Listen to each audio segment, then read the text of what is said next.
renungkan bersama-sama dan lakukan, yaitu hal yang baru.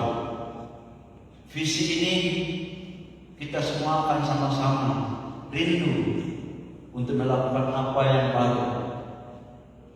LCD tak dua orangnya judulnya.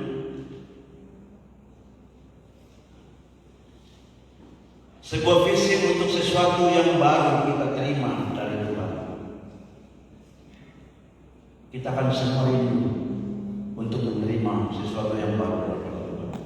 Tetapi ada catatan-catatan tertentu yang kita harus hadapi untuk mau menerima hal-hal yang baru daripada Tuhan. Tentu banyak hal apa yang kita bisa lakukan untuk menerima sesuatu yang baru. Nah, kita akan melihat satu firman Tuhan di dalam Matius pasal 9 ayat yang ke-17. Kita akan baca satu ayat dulu yang pertama untuk pertama. Matius pasal 9 ayat yang ke-17. Karena satu ayat kita akan baca sama-sama.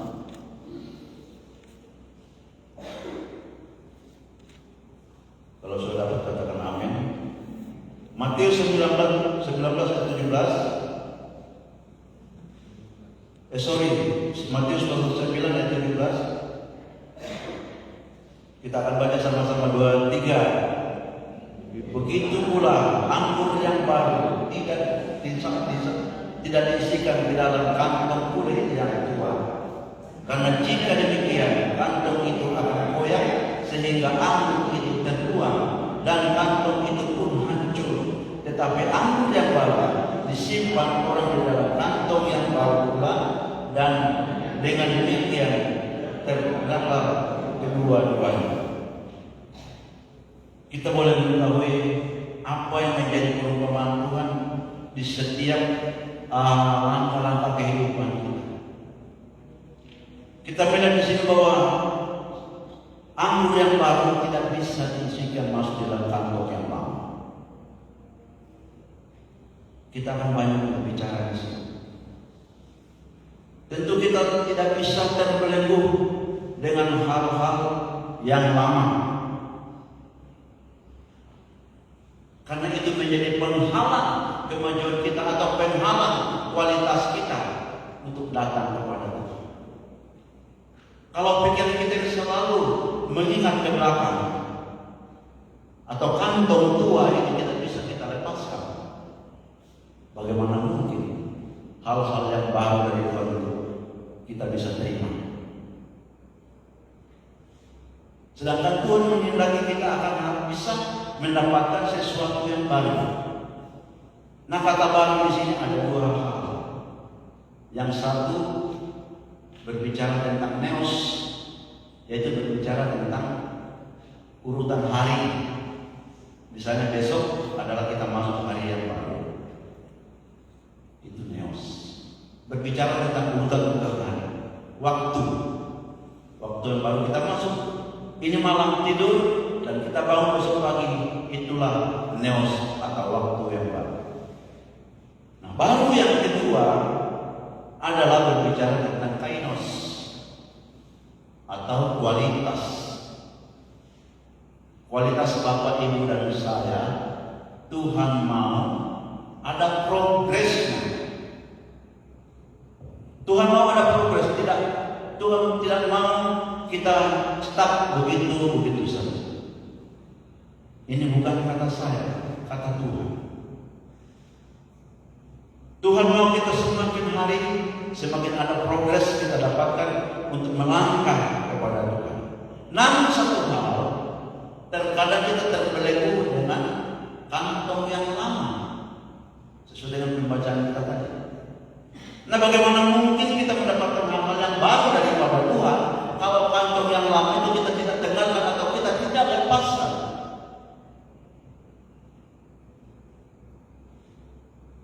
Tentunya kantong yang lama memiliki pengalaman besar. Kalau kita terbelenggu dengan kantong yang lama, maka anggur yang baru itu yang dari Tuhan tidak bisa kita terima. Saya teringat satu firman Tuhan yang cukup memberkati saya di dalam Yesaya pasal 43 ayat 18. Mari kita akan baca bersama-sama kalau kita sudah dapatkan.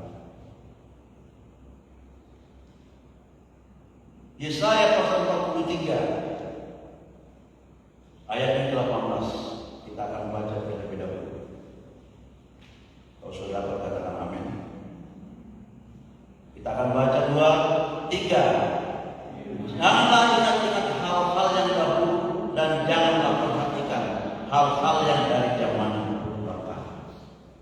Ini Tuhan yang berbicara. Jangan ingat-ingat hal-hal yang dahulu atau hal-hal yang jauh ke belakang zaman purba. Sebab terkadang hal ini membuat masalah dalam setiap kehidupan kita. Kalau kantong ini masih terikut terus, yaitu hal-hal yang lama masih tetap terikut dengan kehidupan kita. Nah, bagaimana mungkin kita mendapat hal-hal yang baru daripada Tuhan? Nah, bagaimana caranya supaya kantong yang lama ini tertinggal di setiap hidup kita? Apakah kita mau komitmen malam ini dengan firman Tuhan ini, dengan pesan Tuhan ini, bahwa kita mau melupakan apa yang menjadi hal-hal yang lama atau hal-hal yang dulu. Di sini ada saya catat 3 hal yang perlu kita renungkan malam. Yang pertama, kita harus melupakan hal-hal masa lalu atau forget in the past. Dalam bahasa Inggris, forget in the past. Lupakan masa lalu. Jangan lama di dalam masa lalu. Apa yang dikatakan masa yang lalu? Ada budaya-budaya yang masih terkait dengan kehidupan kita.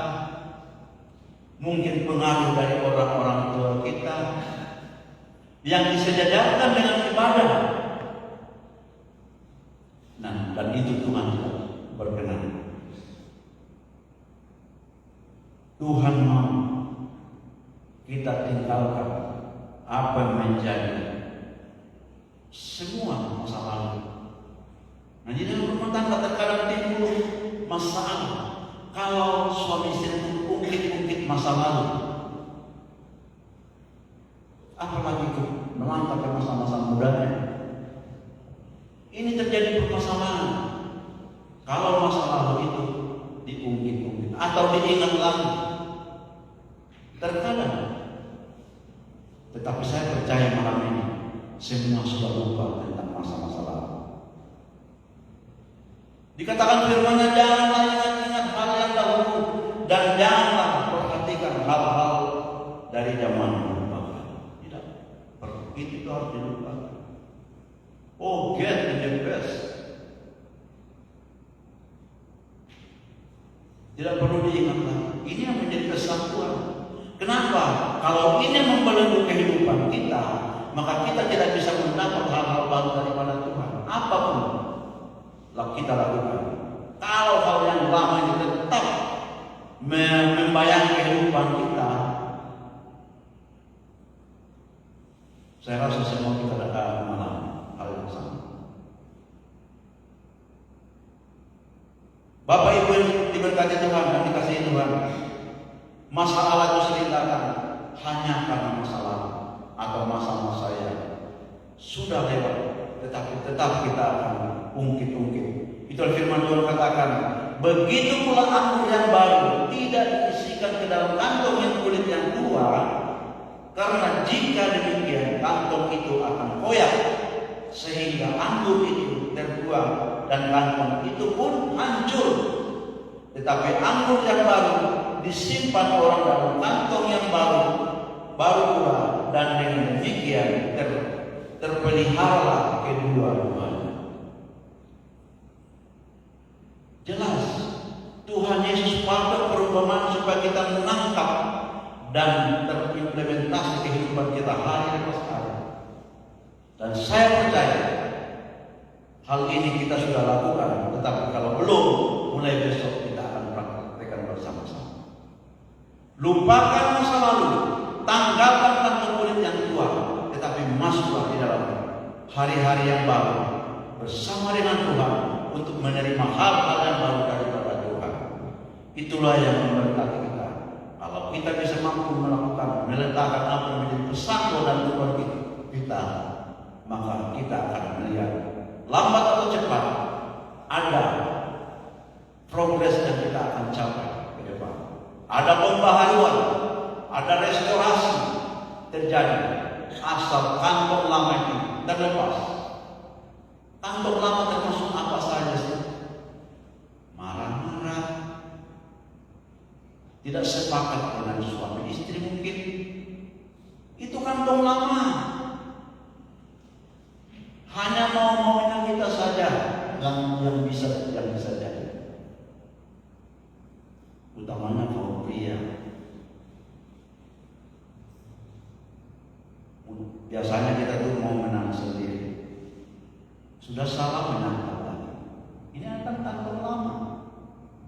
Tidak bisa diisi ke saudara anggur baru. Karena kalau diisi akan pecah. Budaya-budaya yang lama itu kan kantong bapak, kantong lama semua. Pikiran-pikiran, ketersinggungan itu kan kantong lama semua. Tidak mau sepakat dengan teman-teman, itu kan kantong lama semua. Mungkin ada di antara kita kalau disuruh seragam, tidak mau seragam, itu salah satu ciri kantong lama. Padahal yang namanya seragam itu adalah menunjukkan kesehatan. Sekalipun itu mungkin harganya sedang-sedang saja. Tetapi itu berbicara ikatan kesehatan. Itu termasuk anggur baru yang daripada Tuhan, yang kita harus sama-sama lakukan. Di dalam Efesus pasal 4 ayat 22 dikatakan firman Tuhan bunyinya, yaitu bahwa kamu berhubung dengan kehidupan kamu yang dahulu harus menanggalkan manusia lama yang menemui kebinasaannya oleh hawa nafsunya yang menyesatkan. Harus menanggalkan manusia lama. Nah, manusia yang lama itu yang paling kita bisa tangkap sendiri. Tidak perlu kita jelaskan. Karena kita bisa tangkap sendiri, tapi pura-pura kita tidak mengerti. Ini yang repot. Semua kita bisa mengerti, tetapi kita pura-pura atau terkadang kita tidak bisa menguasai diri. Penguasaan itu mungkin hal yang sepele, tetapi saya sendiri masih bergumul untuk bisa menguasai diri, masih bergumul untuk bisa menguasai diri. Kalau sudah bisa menguasai diri, Bapak Ibu dan saya, apapun yang terjadi, tetap sepakat suami istri, anak dan remaja dengan orang tua, tetap akan satu hati.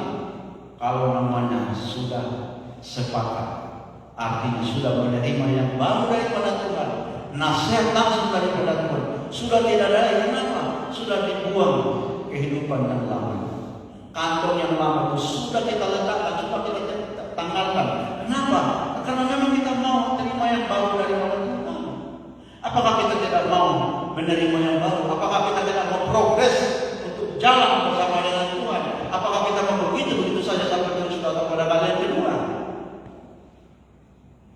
Jangan kita puas kalau kita sudah ditebus di atas kayu salib dengan darahnya. Tetapi ada bagian-bagian firman Tuhan yang harus kita lakukan. Salah satunya yang malam ini kita renungkan, karena ini isi hati Tuhan Yesus sendiri. Oh, haleluya. Filipi pasal 3 apa kata Paulus? Di dalam Filipi pasal 3 ayat 13. Coba kita baca sama-sama, supaya kita sama-sama mendapat teguran atau pencerahan daripada Rasul Paulus. Filipi pasal 3 ayatnya yang ke-13. Kalau sudah dapat katakan amin. Masih semangat? Haleluya. Kalau sudah dapat kita akan baca sama-sama. 2, 3.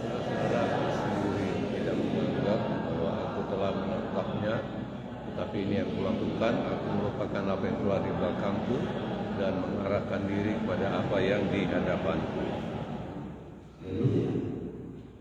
Kata Rasul Paulus, apa yang di belakangku, aku tidak ingatkan lagi. Kenapa? Karena Yesus. Apa yang hal-hal yang Paulus tanggalkan? Banyak hal yang dia sudah lakukan untuk masuk dalam kehidupan yang baru, karena dia sudah menerima yang baru daripada Yesus. Sehingga dia katakan, saudara-saudaraku, aku sendiri tidak menangkapnya bahwa aku telah menangkapnya, tetapi ini yang aku lakukan. Aku melupakan apa yang di belakangku dan menyerahkan diriku kepada apa yang di depanku, atau menerima hal-hal yang baru daripada Tuhan. Jangan terus-menerus pegang buat apa yang di belakang, atau anggur yang lama, atau kantong kulit yang lama. Lepaskan. Dan apabila itu dipegang, maka tidak bisa hal-hal yang baru daripada Tuhan masuk dalam kehidupan kita. Tidak ada progres. Bapak Ibu dan saya, ini firman Tuhan bukan untuk Bapak Ibu saja, tetapi terlebih lagi untuk saya katakan tadi, saya masih berumur untuk pemesan ini. Karena saya yang paling jauh kalau soal emosi dari zaman dulu. Tapi puji Tuhan, sedikit demi sedikit belajar untuk menanggalkan. Hal yang kedua, fokus in the present. Kita harus fokus untuk hari ini, untuk saat ini. Apa fokusnya kita? Mengubah cara pandang kita untuk datang kepada Tuhan. Kita harus fokus tentang apa yang Tuhan kehendaki dalam kehidupan kita, sehingga semuanya itu tidak menjadi kendala untuk kehidupan kita, untuk laju pergerakan kita tetapi dalam Tuhan, setia di dalam Tuhan. Fokus untuk masa sekarang, fokus untuk hari-hari ini. Dikatakan firman Tuhan di dalam Yesaya pasal 43 ayat 19. Firman Tuhan berkata,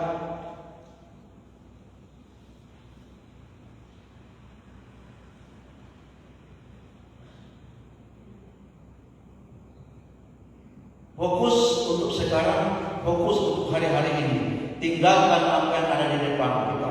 Kita akan baca di dalam Yesaya 43 ayat ke-19. Saya minta Bapak Ibu membacakan kalau sudah dapat Yesaya pasal 43 ayat ke-19.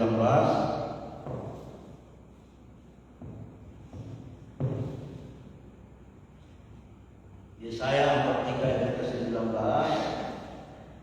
Ada yang dapat bacakan atau tolong? Lihat, aku hendak membuat sesuatu yang baru, yang sekarang sudah tumbuh, belumkah kamu mengetahuinya? Ya, aku hendak membuat jalan di padang gurun dan sungai-sungai di padang belantara. Amin. Lihat, aku hendak membuat sesuatu yang baru, yang sekarang sudah tumbuh, belumkah kamu mengetahui? Dia sudah membuat sesuatu yang baru, yang sekarang sudah ada, belumkah kita mengetahui? Ini yang dijelaskan di dalam Yesaya pasal 43 ayat 19. Dikatakan, lihat, aku hendak membuat sesuatu yang baru. Artinya meninggalkan yang lama, ambil yang baru, tangkap yang baru dari Tuhan. Tanpa penghalangnya yaitu kantong yang lama. Terkadang kita terkendala dengan kantong yang lama. Banyak hal kita merasa lebih daripada orang lain. Itu adalah kantong yang lama. Kalau ada kesepakatan menjadi tidak sepakat, itu adalah kantong yang lama. Tapi Tuhan berkata, dikatakan, lihat, aku hendak membuat sesuatu yang baru, yang sekarang sudah tumbuh, belumkah kamu mengetahuinya? Ayat ke-18 bagian dan 19 bagian A. Dan ini yang menjadi fokus kita sekarang. Fokus hari ini, mulai sekarang, hari ini, mulai sekarang, bukan berbicara besok. Tidak bisa ditunda-tunda. Mulai kita akan berubah. Progresnya ini kita harus lakukan di hadapan Tuhan. Tuhan tahu isi hati kita semua. Dia tahu apa yang kita pikirkan. Tidak ada yang tersembunyi bagi Tuhan. Fokus untuk Tuhan. Semuanya itu tidak ada yang tersembunyi bagi Tuhan. Di dalam Kolose pasal 3 ayat 2 dan 3 dikatakan, pikirkanlah perkara-perkara yang di atas, bukan yang di bumi. Itu yang perlu untuk hari ini, bukan yang di bumi. Yang di bumi itu boleh dikata tinggalkan. Tetapi yang harus kita lakukan adalah perkara-perkara yang di atas. Apa bagian-bagian perkara yang di atas? Termasuk pekerjaan Tuhan. Mari kita membawa pikiran kita untuk datang kepada Tuhan melalui pekerjaan Tuhan. Nomor 2 kan pekerjaan pribadi di rumah, dan nomor 1 kan pekerjaan Tuhan. Ini yang Tuhan mau. Tetapi apa saja itu? Bawa tangan kita kepada Tuhan. Pikirkan perkara-perkara di atas. Bawa pikiran kita, bawa kebolehan kita, keahlian kita kepada Tuhan. Ini yang Tuhan mau lakukan. Tinggalkan pikiran-pikiran duniawi yang hanya menipu dalam kehidupan kita. Sebab kamu telah mati dan hidupmu tersembunyi bersama-sama dengan Kristus di dalam Allah. Hidup kita sudah berhenti, dan memang hidup ini bukan milik kita, tetapi milik Tuhan, karena Dia sudah tebus kita. Itu sebabnya kita harus melakukan hal-hal yang baru di dalam kehidupan kita. Dalam Ratapan pasal 3 ayat 21 sampai 23. Mari kita baca bersama-sama. Bapak Ibu diberkati Tuhan membaca firman Tuhan. Ratapan pasal 3 ayat 21 sampai ayat 23. Kalau tidak keberatan kita baca sama-sama. Kalau sudah dapat katakan amin. 2, 3.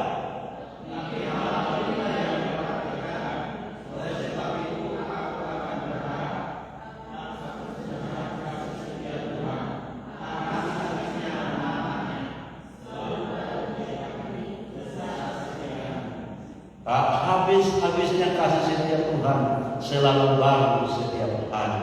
Kita pun demikian, harus selalu baru setiap hari di dalam Tuhan.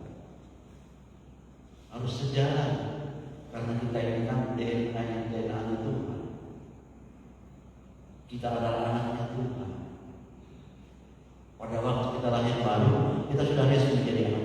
Tercatat bahkan di dalam buku kehidupan anak. Kita tidak bicara sekarang. Itu akan ke depan. Semuanya itu dikatakan firman Tuhan selalu baru setiap pagi, besar kasih setiap Tuhan. Ibrani 3 ayat 15. Kita akan baca sama-sama.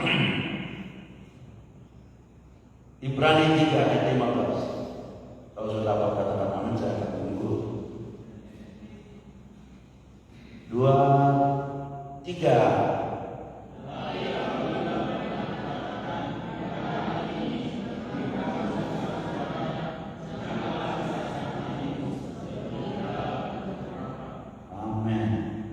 Saya hanya baca sedikit-sedikit saja. Pada hari ini jika kamu mendengarkan suaranya, janganlah keraskan hatimu. Kalau kita keraskan hati, Tuhan tahu. Teman kita sampai dengan kita tidak melihat, tidak tahu, tetapi Tuhan tahu kalau kita keraskan hati kita. Ya, Tuhan mau kita ada pembaharuan. Sekarang jangan kita tunda-tunda, jangan kita delay. Waktunya sekarang, tidak perlu kita tunda. Semuanya itu harus kita lakukan sekarang, bukan kapan lagi.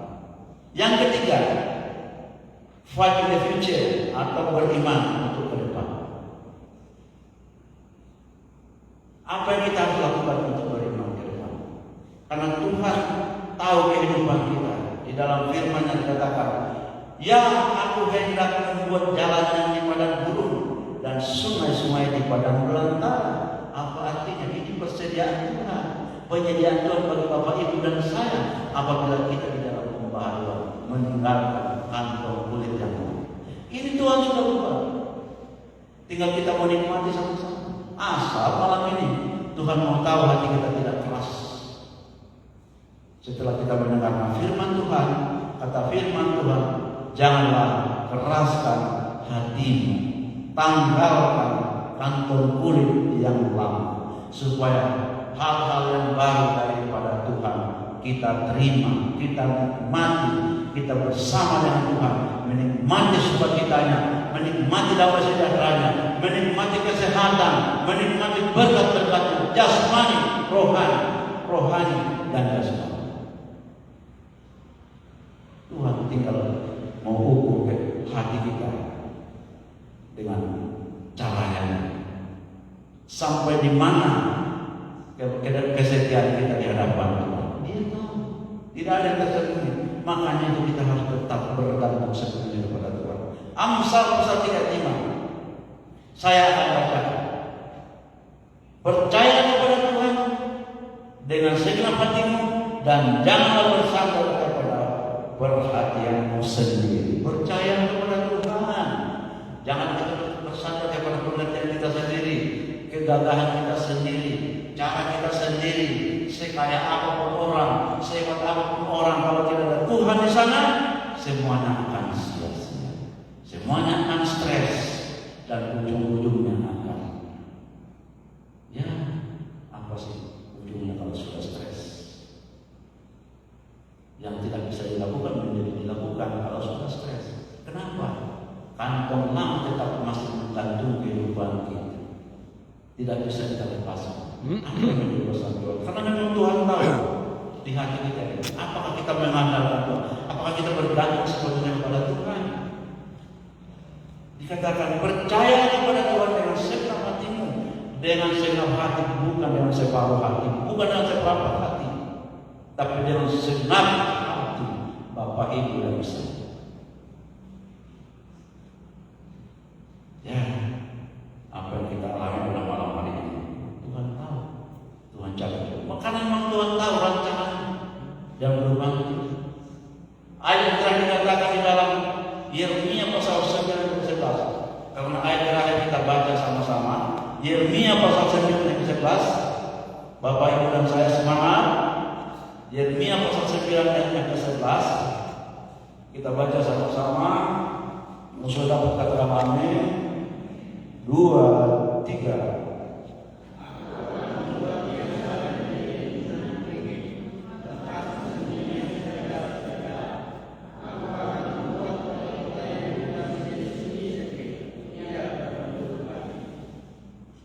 Apa tidak salah sebut saya? Yeremia pasal 9 ayat 11, betul?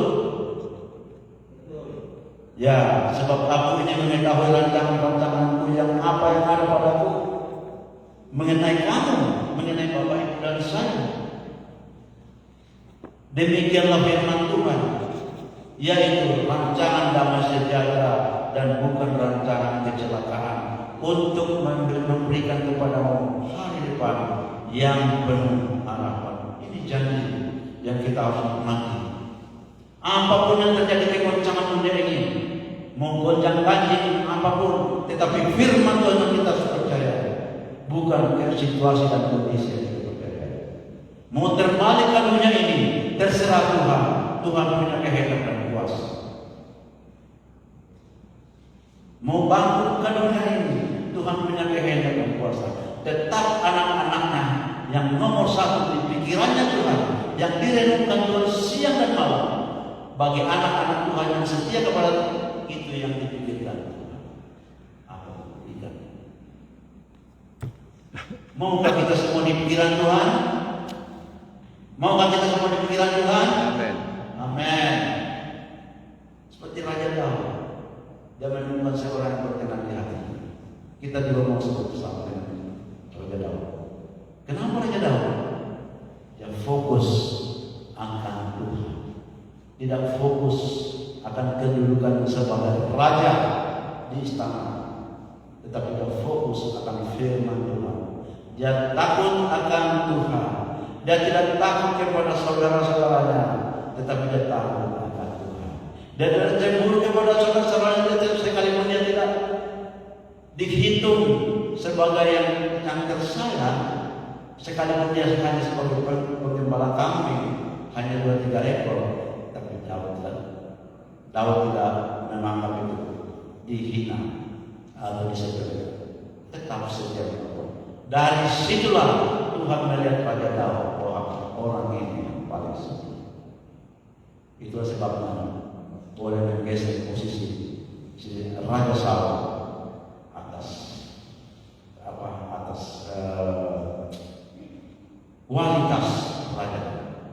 Demikian juga malam ini kita semua dapat kualitas di hadapan Tuhan. Mari kita akan tanggalkan kantong kulit yang lama untuk diisi kita dengan hal-hal yang baru daripada Tuhan, mendapat hikmat daripada Tuhan, sehingga kita salah melangkah, sehingga kita salah ucapkan, sehingga kita tidak salah bergerak, sehingga kita tidak salah melakukan apa saja, asal Tuhan berikan kita hikmat untuk kita paham dalam keseharian kita. Betapa indah. Saya ucapkan musik kami berdua. Haleluya. Terlalu ajaib, terlalu bahagia kalau Tuhan ada bersama-sama dengan kita. Oh, betapa indah. Saya rasa itu Bapak Ibu semua merasakan hal itu. Betapa indahnya kalau kita diberikan Tuhan. Betapa indahnya kalau kita diperhatikan Tuhan. Tidak ada mengalahkan indah selain kebahagiaan bersama.